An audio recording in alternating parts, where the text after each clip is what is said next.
सिंदूर गया। सिंदूर ने विचार करा कि मेरे को इतना सारा वर मिला, एकाध वर ऐसा मिला है कि अपनी भुजाओं में मैं सब कुछ दमोच सकता हूं, तो मैं जरा अपनी भुजाओं के बल को ब्रह्मा जी से ही तो शुरुआत करके देखो। जिस ब्रह्मा जी ने वर दिया था, जिस ब्रह्मा जी ने आशीर्वाद दिया था, जिस ब्रह्मा जी ने वर प्रदान कर दिया था, जिस ब्रह्मा जी ने अपना सब कुछ सिंदूर को दे दिया था, वो सिंदूर, वो उस बल को ब्रह्मा जी के सामने पहुंचकर, ब्रह्मा जी के सम्मुख में पहुंचकर वापिस आया ब्रह्मा के पास में। ब्रह्मा जी ने ध्यान लगाकर देखा कि आखिर बात क्या है। ब्रह्मा जी ने देखा ये तो मुझे ही दबाने के लिए आया है। फिर भी ब्रह्मा जी ने सामने आए सिंदूर से पूछा, बेटा सिंदूर क्या बात है? सिंदूर बोले, पिताजी बस मेरे मन में एक बात है, आपने जो वर दिया है ना उसको मैं एक बार प्रैक्टिकल करके देखना चाहता हूं। मेरे भुजाओं में बल है कि नहीं, तो मैं आपको दबा कर देखना चाहता हूं। इतने में ब्रह्मा जी ने सिंदूर को समझाया, सिंदूर समझ नहीं पाया, नहीं समझे। ब्रह्मा जी भागकर भगवान विष्णु जी के पास पहुंच गए। मुझे बचाने का प्रयास करिए प्रभु, मुझे बचाने का प्रयास करिए, आप मुझे बचाइए प्रभु, मुझे बचाइए। भगवान नारायण ने देखा क्या बात है, सिंदूर आ रहा है, वो मुझे दबाना चाहता है, वर दिया है मैंने। भगवान नारायण ने देखा कि सिंदूर दौड़ता दौड़ता वहां आ गया। भगवान विष्णु ने सिंदूर को देखा और सिंदूर को देखकर भगवान विष्णु ने उसी समय पर समझाने का प्रयास करा, सिंदूर ये तुम्हारे पिता हैं और तुम इसे दबाना चाहते हो। सिंदूर कहते हैं मैं उनको नहीं दबाऊंगा, आपको दबा के देख लेता हूं, मुझे तो प्रैक्टिकल करना है, कहीं पर भी करूं। नारायण को दबाने के लिए सिंदूर आए तो नारायण ने सिंदूर को समझाने का प्रयास करा। सिंदूर ने कहा अगर तुम मुझे दबाना चाहते हो तो मुझसे प्रबल तो देवादिदेव महादेव हैं, जाओ उनको दबाकर बता दो। सिंदूर ने कहा यदि मेरी भुजा में इतना बल है तो देवादिदेव महादेव कहां रहते हैं? कैलाश पर, मृत्यु लोक में। सिंदूर आ गया कैलाश पर, मृत्यु लोक पर, भूमि पर।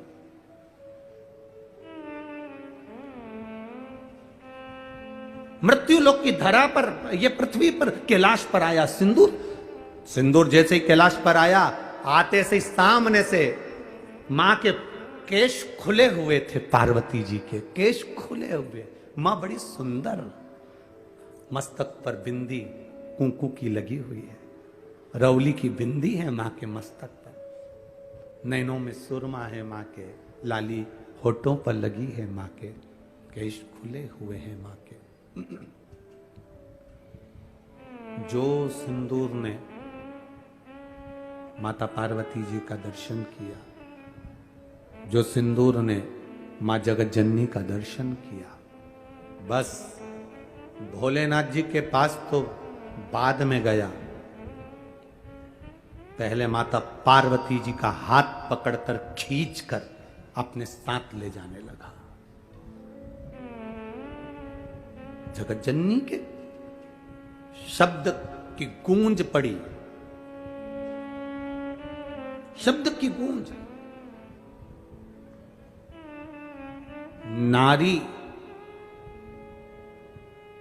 जब चीखती है, नारी जब चीखती है, उसकी चीख सुनकर जो उसका साथ दे देता है, परमात्मा भी उसको वर दे देता है, परमात्मा भी वर दे देता है। दो लोगों ने चीख सुनी थी नारी की। एक चीख माता सीता का जब हरण हुआ तो माता जानकी जी चीख दी, रावण जब खींच कर ले जाने लगा, जानकी जी चीखी, जटायु ने सुना, सुनते से जटायु ने आकर रावण के साथ में युद्ध किया, सीता को बचाने का प्रयास किया।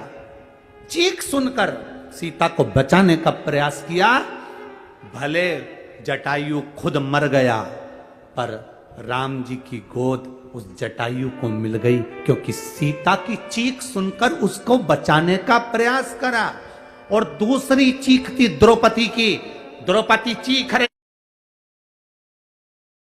उसको पत्थर से मारा जा रहा है, उसको चाकू से गोपा जा रहा है, और तुम देख रहे हो।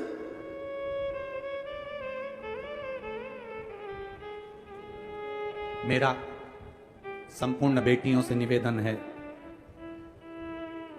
सबसे पहले तो अपने सनातन धर्म को छोड़कर किसी दूसरे धर्म के किसी लड़के की ओर आंख उठाकर भी मत देखना। अपने सनातन धर्म के और देखिए, सनातन धर्म में ब्राह्मण भी है, क्षत्रिय भी है, वैश्य भी है, शूद्र भी है, और दूसरे की ओर निगाह उठाकर मत देखिए। और याद रखो, अगर भूलवश तुम उस ओर चले भी गई हो ना, तो निवेदन है शंकर जी से प्रार्थना करूंगा कि तुम्हारी बुद्धि जल्दी ठीक हो और तुम वापिस अपने सनातन धर्म की ओर अग्रण्य हो, वापिस अपने सनातन धर्म की ओर अग्रण्यता हो। कहां सीता जी चीखी तो जटायु ने बचाया, तो राम जी की गोद मिली। द्रौपदी चीखी, भीष्म पितामह उठकर खड़े नहीं हुए, चीख को सुनकर भी उसको नहीं बचा पाए, तो मरे तो बाणों की सैया पर पड़े रहे, बाणों की सैया पर पड़े हैं। देवता देखकर करे गजब भीष्म पितामह, तुम तो भगवान का भजन करने वाले बाणों की सैया पर पड़े हो, क्योंकि तुम्हारे कर्म का भोग भोगना पड़ेगा। ये कर्म का भोग कोई दूसरा नहीं भोगेगा, तुम्हें खुद भोगना है, दूसरा नहीं भोग सकता। अच्छे कर्म करिए, आप अपना कर्म अच्छा करोगे, आप अपने कर्म का भोग भोगोगे। सियोर वाला महाराज अगर अच्छा कर्म करेगा तो उसको भोग भोगना है, आप बेकार कर्म करोगे तो आपको भोगना है, हम बेकार कर्म करेंगे तो हमें भोगना है। कर्म की गति प्रत्येक को भोगना पड़ती है, कोई दूसरा नहीं भोगेगा महाराज, भोगना अपने को पड़ेगा।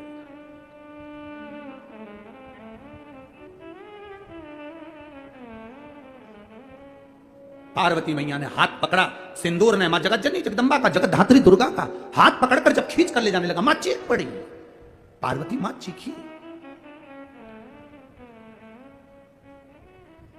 इस कथा को सुनकर एक व्यक्ति ने मैसेज करा था एक बार पहले और कहा था कि पार्वती जी तो दुर्गा जी थी, तो फिर सिंदूर को मार सकती थी, फिर दुर्गा जी उस समय पर क्यों चीखी, उनको तो मार देना था। पत्नी के, स्त्री के, नारी के कई रूप होते हैं। जब पति के साथ में नारी रहती है तो पूरी जवाबदारी पति की होती है। अकेली मार्केट में अगर सब्जी खरीदने और कपड़े खरीदने गई है तो अपनी दमदारी पर जाती है, तब दिखा सकती है कि देवी क्या होती है। बच्चा भी ऐसा ही होता है, बच्चे की आदत होती है, अकेला बच्चा कहीं से गिर गया ना तुरंत कपड़े झाड़ कर खड़ा हो जाता है, और बच्चा अगर मां के साथ चल रहा है और गिर गया ना तो 25 बार रोता रहता है, लग गई लग गई लग गई, क्योंकि जब तक मां उसको ना संभाले, जब तक मां उसको प्रेम ना करे, जब तक मां उसको गले से ना लगाए, जब तक मां उससे लाड़ ना लड़ाए, जब तक मां उसको एक टॉफी ना दे दे, तब तक वो रोता ही रहेगा, भले उसको ना लगी है। बच्चे की आदत होती है, बच्चा मां है तो बड़ी सी टेबल पे से कूद जाएगा, मां है तो कहीं से भी कूद जाएगा, क्योंकि मेरी मां मुझे संभाल लेगी। ऐसे ही पत्नी, ऐसी नारी, ऐसी स्त्री होती है जो पति के साथ रहे, पति के साथ बैठी है, पति के सम्मुख में है, तो नारी सोचती है मैं क्यों जवाब दूं, जवाब देइए। हां, अपनी बहन के साथ जा रही है, बच्चों को लेकर जा रही है कपड़े दिलाने के लिए, और फिर कहीं का कुछ बोल दे, फिर तो तेरे भक्त जनों पे माता पीर पड़ी है भारी, और दानव दल पे टूट पड़ी मां करके इतने में फिर कहीं का किसी ने कुछ बोल दिया तो ये इधर आ रे, इधर आ, तेरे घर में मां बेटी नहीं है क्या जो मुझे घूर कर देख रहा है, ऐसा दिया ना छठी का दूध याद दिला दूंगी। बस अकेली थी इसलिए दम था, पति के साथ थी तो पति प्रबलता में दिखे। तो माता पार्वती जी चाहती तो उसको मार देती सिंदूर को, कब का, पर मां ने मारा नहीं है, क्योंकि माता पार्वती को यह मालूम है कि सिंदूर जब अपने ब्रह्मा पिता को दबाने के लिए गया था तो ब्रह्मा जी को क्रोध आ गया था कि मेरा बेटा होकर मुझे दबाने आया है, सिंदूर तुम मुझे दबाने आया है, मैं तुझे श्राप देता हूं, तेरी मृत्यु होगी तो पार्वती के पुत्र गणेश के द्वारा होगी। ये उसे वर मिला था। तो पार्वती जी को मालूम है कि फालतू में अपनी एनर्जी खत्म करने से कोई मतलब नहीं है, मरेगा तो मेरी औलाद से ही मरेगा, तो काय को फालतू का टेंशन ले अपन। रोज रोज फोन लगाकर कहती हो साहब हमारा पैसा वापस लौटा दो, साहब हमारा पैसा वापस लौटा दो, साहब हमारा पैसा वापस लौटा दो। रोज रोज ये एनर्जी खत्म करने से कौन सा मतलब है। एक दिन सुबेरे उठो और उसके घर जाके सोफे पे बैठ जाओ, आओ काका जी चाय लाओ, काका जी। काका जी कहे आप यहाँ कैसे आ गए। कुछ नहीं, वो तुम्हें जो दिया था वो भूल गए थे, मेरे पति रोज रो रहे हैं, तकलीफ में है, देकर गलती नहीं करी है। कब दोगे, तारीख बताओ, अब भी की अब भी। एक मोबाइल साथ में ले जाओ, रिकॉर्ड करके लाओ कि इतनी तारीख को दूंगा। अब नहीं मिला तो जगतजननी चंद्रघंटा बन के फिर आ जाएगी। अभी तक जान लिया। दे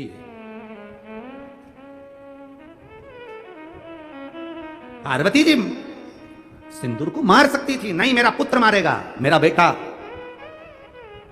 मारेगा। देखो हाथ पकड़ा, चीखी मां, आवाज लगाया, शिव जी को क्रोध आया, शंकर भगवान दौड़ कर आए और शिव जी दौड़ कर आकर तुरंत त्रिशूल उठाकर सिंदूर की छाती पर दिया, पर वर था कि मरेगा पुत्र के द्वारा, शिव नहीं मार सकते। छाती पर दिया, लात मारी, दूर जाकर फिकाया, सिंदूर को लगा मेरा बल कम हो गया, यह कोई साधारण नहीं है। ब्रह्मा जी ने और भगवान विष्णु ने कहा था वो देवाधिदेव महादेव हैं, उसके सामने लोगों का बल कम हो गया। बस सिंदूर ने सोचा युद्ध करने से कोई मतलब नहीं है, पार्वती जी का हाथ छोड़ा, सिंदूर चला गया। समय आया, माता पार्वती जी स्नान करने गई, तन पर उपटन लगाया था। उपटन किस चीज का था? चंदन का उपटन पार्वती जी ने लगाया था, अबीर गुलाल का उपटन पार्वती जी ने लगाया था ना। शिव महापुराण कहती है पार्वती जी ने गोबर का उपटन लगाया था, इसलिए शरीर में से जब गोबर को निकाला गया था तो एक गणेश जी बने थे जिनका नाम था गोबर गणेश। गोबर गणेश आज भी विवाह में, शादी में, बड़े कार्यक्रम में पीतल की मूर्ति नहीं रखी जाती है। आपके छत्तीसगढ़ में रखते हो तो बात दूसरी है, पर हमारे यहां तो आज भी शादियों में, बड़े बड़े फंक्शन में, मंडप के नीचे, कहीं विशेष फंक्शन में काय के गणेश जी बनते हैं? जम के बोलो जरा, गोबर के गणेश, मट्टी के गणेश, गोबर के गणेश बनकर बिठा दो। आज भी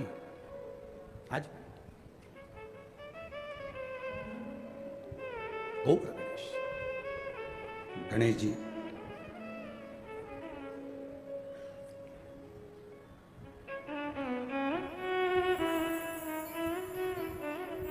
प्रकट हुए।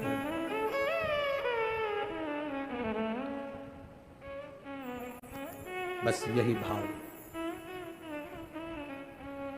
जब गणेश जी महाराज विनायक का सिर कटा, हाथी का शीश लाकर लगाया, तब उस जगह पर गणेश जी महाराज ने अपनी माता से पूछा कि मेरा जन्म का कारण क्या है? तो एक ही कारण था, वो तेरे पिता बताएंगे। वो तेरे पिता बताएंगे तेरे जन्म का कारण क्या है। जाओ।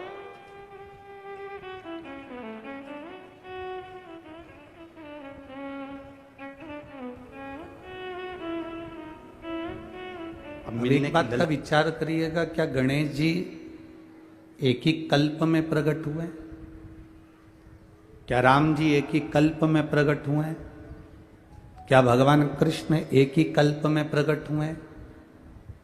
क्या भगवान वामन एक ही कल्प में प्रकट हुए? क्या मत्स्य अवतार एक ही कल्प में हुआ है? नहीं, ऐसे ना जाने कितने कल्प निकल गए।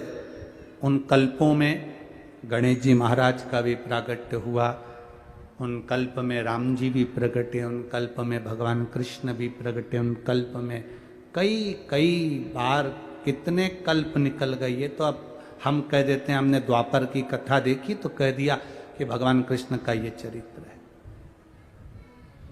त्रेता की कथा का स्मरण किया तो कह दिया राम जी का ये चरित्र। एक जन्म की, एक कल्प की कोई कथा नहीं, यहां तो विस्तार पुराने कल्पों का भी है। प्रकट हुए और प्रकट होते से ही शिव जी से काशी वाले से मिलना बड़ा जरूरी, डमरू वाले से मिलना बड़ा जरूरी। गणेश जी गए, बाबा को प्रणाम किया, नमन किया। शंकर भगवान ने उनको हृदय से लगाया और हृदय से लगाकर कहा, गणेश जी ने कहा कि मेरे अवतार का कारण, मेरे प्रकट होने का कारण क्या है? तो कहा बस एक कारण है, सिंदूर का वध।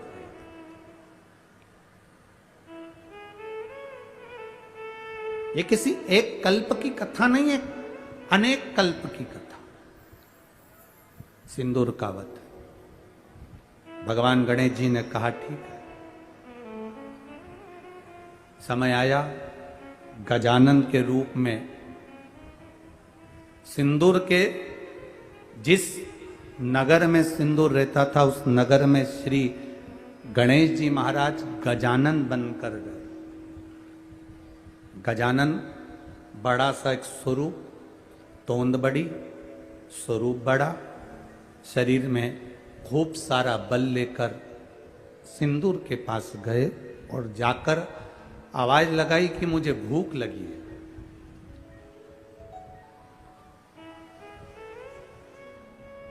मुझे भूख लगी है, भोजन दिया जाए। सिंदूर अभिमत्ता में था, अहंकार में। उसे अपनी बल का, अपने राज्य का, अपनी सत्ता का, अपने वैभव का बल बहुत था।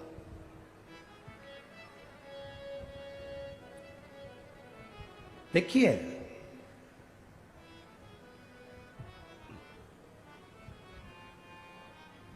पाप अपने आप हो जाता है, पुण्य अपने आप नहीं होता। पाप और पुण्य में ये बहुत बड़ा अंतर है। पाप और पुण्य के अंदर पाप अपने आप हो जाएगा। झूठ बोल दिया पाप हो गया, गलत कर्म कर दिया पाप हो गया, गलत दृष्टि से देख लिए पाप हो गया, किसी को चाटा मार दिया पाप हो गया, किसी का धन हड़प लिया पाप हो गया, किसी की कोई वस्तु रख ली पाप हो गया। पाप अपने आप हो जाता है, पर पुण्य अपने आप नहीं होता। पुण्य को करना पड़ता है, पाप को करना नहीं पड़ता। पाप अपने आप हो जाएगा।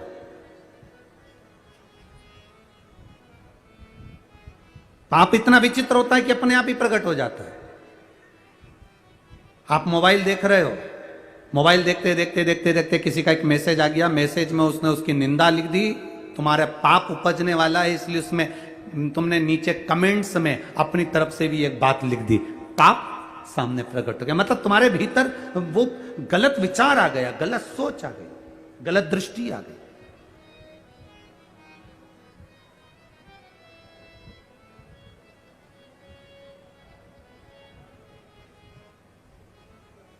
पाप अपने आप हो जाता है, पर पुण्य अपने आप नहीं होता। पुण्य को करना पड़ता है।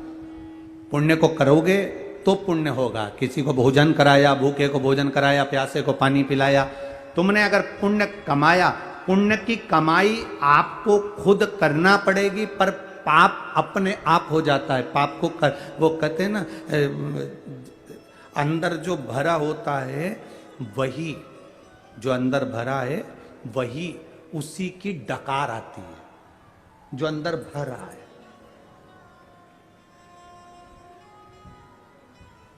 अब तुम एक प्रैक्टिकल करके देखना। अब इसको प्रैक्टिकल करने की भी जरूरत नहीं पड़ती, आप तो करे हुए हो प्रैक्टिकल। आप एक काम करना, कड़ी बनाकर चावल के साथ कड़ी खा जाना। अब तुम्हें दिन भर कड़ी की डकार आएगी कि नहीं आएगी? अरे बोलो तो जम के जरा। अब इडली सांभर खा लो, बोलो जम के बोलो जरा, इडली सांभर की डकार आएगी। गुलाब जामुन खा गए, जलेबी खा गए, पानी पतासा खा गए, पानी जो अंदर भरा है डकार उसी की आती है। जिसके अंदर ईर्ष्या भरी होती है वो 24 घंटे बुराई में लगा रहता है, क्योंकि डकार उसी की आती है, डकार आती है। जिसके भीतर ईर्ष्या भरी है तो ईर्ष्या की डकार आएगी। नफरत भरी है, नफरत की डकार आएगी। निंदा भरी है, निंदा की डकार आएगी। तुम्हारे भीतर किसी की उन्नति देखकर, किसी की प्रोग्रेस देखकर, किसी के चार चांद देखकर, किसी की फैक्ट्री देखकर, किसी की दुकान देखकर, अगर तुम्हारे मुख से गलत विचार निकल रहे हैं, गलत बात निकल रही है, तुम किसी के लिए गलत लिख रहे हो, गलत सोच रहे हो, गलत बोल रहे हो, तो समझ लेना तुम्हारे अंदर कूट कूट के ईर्ष्या भरी हुई है, इसलिए उसकी डकार आ रही है। तुम्हारे अंदर बुराई भरी है तो बुराई की डकार आ रही है। तुम्हारे अंदर निंदा इतनी भर गई कि निंदा की डकार आ रही है। तुम्हारे अंदर इतना गंदगी भर गई कि तुम्हें कोई दुनिया का कोई व्यक्ति अच्छा ही नजर नहीं आ रहा, क्योंकि तुम्हारे अंदर बुराई की डकार आ रही है। वो केवल अंदर जो भरा है उसी की डकार प्रकट होती है।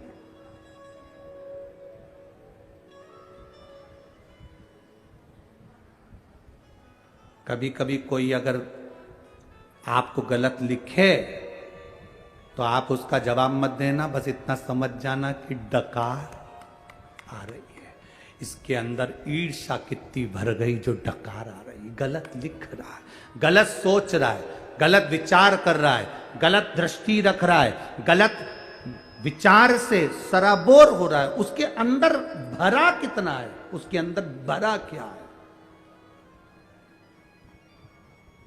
और जिसके अंदर भगवान की भक्ति भरी होती है, उसके मुख से जब भी निकलेगा जय सीताराम, जय श्री कृष्णा, ओम नमः शिवाय, श्री शिवाय नमस्तुभ्यम, उसके अंदर जो भरा होगा। कहीं भजन हो रहे होंगे ना, रात्रि को कहीं पर भजन होते हो, आपके मोहल्ले में रात्रि को भजन हो रहा है, जिसके अंदर जो भरा होता है, तो भजन हो रहे होते हैं तो उसका मन लग जाता है, जाऊं मैं सामने ढोलक पीट रही भाई। और तो ऐसे कई ऐसी भी रहे कि मैं सो जाए, खाया पिया सोए, पर कई ऐसी अगर कम पंडाल में कहीं भजन हो रहा है तो दो चार इकट्ठी होकर पहुंच जाएगी, मोहल्ले के लोग वहां पहुंच जाएंगे, चलो भजन हो रहा है, सुनेंगे। और सुनते सुनते फिर डकार निकलना प्रारंभ, उसके मुंह से भी निकल गया, काशी वाले से मिलना बड़ा जरूरी, डमरू वाले से मिलना बड़ा जरूरी। अब वो भी पहुंच गई, वो भी भजन गाने लगी। इतने में किसी ने कह दिया, तुम्हें भजन आता है? नहीं आता तो भी बोल दे, तांबा का हंडा में था तो धरो पानी, नींद आए भोला मिला के रहूंगी, भोले को अपना बना के। ये भजन के चक्कर में भी कई बार लड़ाई हो जाती है। एक बार हमारी कथा थी मध्य प्रदेश के बुधनी में।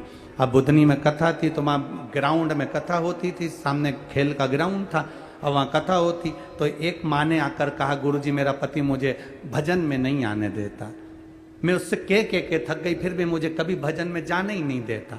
तो हमने कहा हमारे यहाँ तो कोई भजन हो नहीं रहे, तो तुम यहाँ के, आपके यहाँ की बात नहीं है, अब कहीं पे भी भजन होता है ना तो जाने नहीं देता।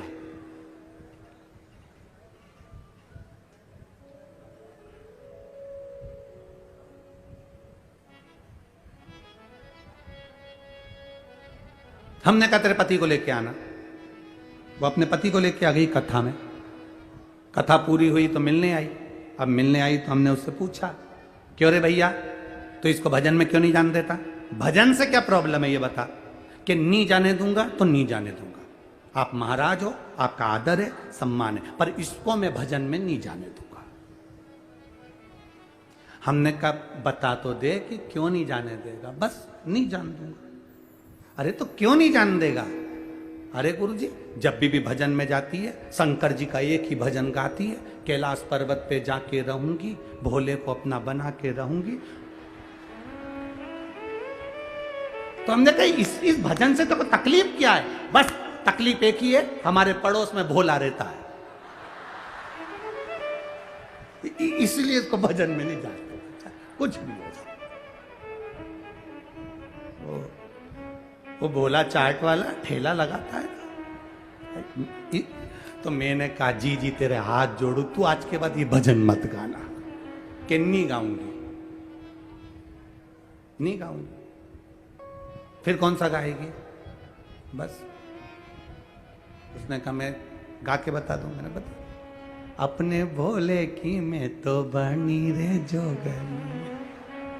इतने में फिर वो भयंकर चिल्ला छोड़ चालू कर। हमने कहा तेरे को भोले ही मिले, जब देखो जब भोला का भजन गा, शिव जी का गा ले, शंकर जी का गा ले, भोला मत बोल। तो क्या ठीक है मैं चेंज कर दूंगी। इसमें क्या सोचना महाराज, तो बड़ी बड़ी बड़ी विडंबना है कई लोगों की। कई बार विचित्रता में आ जाता है। अब भगवान गणेश जी महाराज बड़ा सा रूप रखकर भोजन करने के लिए गए, इसको अभिमान था बहुत बहुत विचित्र। जो डकार अंदर भरी हुई है, जो भोजन भरा हुआ, जो चीज अंदर भरी है वो डकार में निकलती है। ईर्षा भरी होगी ईर्षा निकलेगी, नफरत भरी होगी नफरत निकलेगी। आपके शब्दों में, आपकी वाणी में, आपकी लेखनी में वो सामने प्रकट होगी जो आपके अंदर भरा।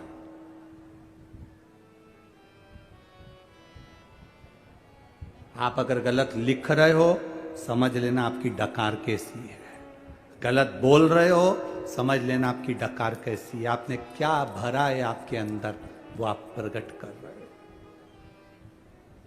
अरे मत बुरे कर्म कर बंदे वरना पछताएगा, भगवान की आंखों से तू बच नहीं पाएगा, तू बच नहीं पाएगा। अरे ओ अज्ञानी मत कर नादानी, तेरे कर्म का फल भी तू ही पाएगा, जैसा किया तूने तेरे आगे आएगा। मत बुरे कर्म कर बंदे वरना पछताएगा, भगवान की आंखों से तू बच नहीं पाएगा, तू बच नहीं पाएगा। तो पाप अहंकार में फूला हुआ था सिंदूर,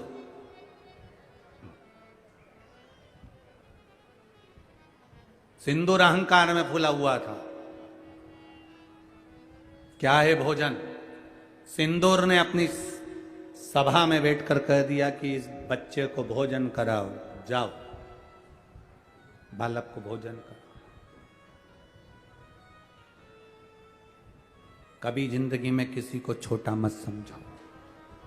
जो रक्त की धार निकली तो सिंदूर मरते मरते हाथ जोड़कर कहता है मुझे क्षमा करो, मैं ब्रह्मा के मुख से जमाही द्वारा निकला हूं, मेरा नाम सिंदूर है। यम भी मुझसे दूर रहते हैं, आप कृपा करो, दया करो।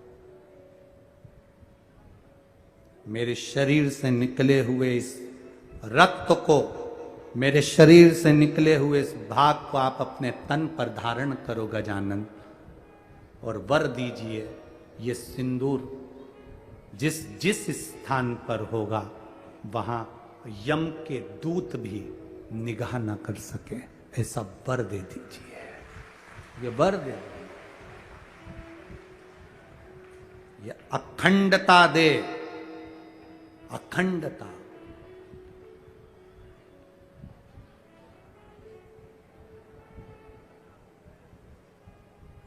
तुमने मेरी माता का हाथ का स्पर्श किया है? सिंदूर कहते हैं मेरी मृत्यु आपके द्वारा लिखी थी, इसलिए मैं पार्वती माता को लेकर जा रहा था, पर आज मैं सिंदूर गजानन आपके चरणों को मस्तक रखकर ये मांगना चाहता हूं कि जिस नारी के मांग में मस्तक पर ये सिंदूर रहेगा उस नारी का सौभाग्य अखंड रहेगा। ये वर दे दो, अखंडता वर दिया। गजानन आपके तन पर ये मेरा सिंदूर, ये मैं आपके तन पर सदा रहूं, ऐसा आशीर्वाद दीजिए। भगवान देवाधिदेव महादेव ब्रह्मा विष्णु सब एकाग्रित हो गए और एकाग्रित होकर सिंदूर को वर के रूप में दिया कि गजानन ही नहीं, जिस भी देवता के संग में सिंदूर तेरा सानिध्य होगा और ये सिंदूर तेरी भी अखंडता रहेगी और यम के दूत उस जगह से दूर रहेंगे। गणेश जी महाराज सिंदूर अपने तन पर धारण कर लिए, वही सिंदूर श्री हनुमंत लाल जी ने भी त्रेता में धारण किया, वही सिंदूर श्री भैरव बाबा ने अपने तन पर धारण करा, क्योंकि विनायक श्री गणेश जी महाराज ने सिंदूर की महत्वता का व्याख्यान वर्णन किया।